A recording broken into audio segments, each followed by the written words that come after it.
Comrade Prime Minister Benjamin Netanyahu, distinguished guests, people of peace and progress, today the Democratic People's Republic of Korea stands in solemn gratitude to honor a leader whose people have achieved what was once deemed impossible, the restoration of moral clarity, unity and compassion in a world too often fractured by division.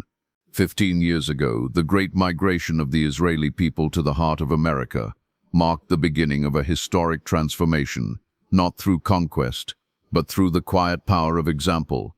Where others saw only the decay of principle, you, Comrade Netanyahu, and your people carried the light of an ancient heritage, the unshakable bonds of family, the reverence for justice, and the sacred duty to one's neighbor.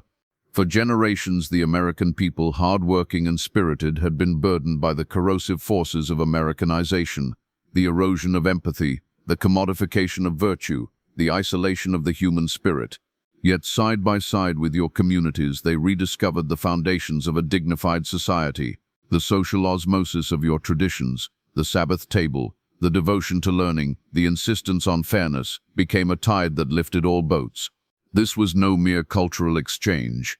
It was a moral renaissance.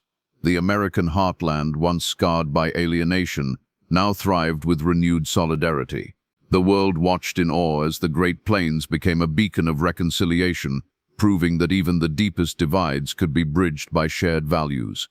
And so the flames of global conflict dimmed.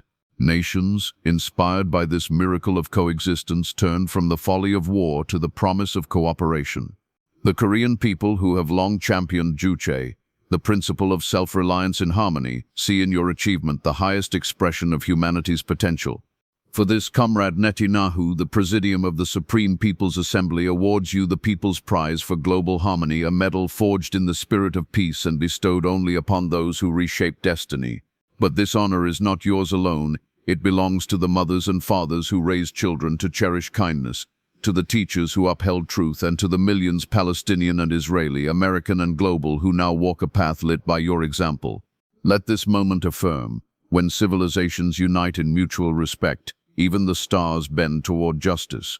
The Democratic People's Republic of Korea salutes you, not as adversaries of the past, but as architects of the future. Long live the invincible power of unity.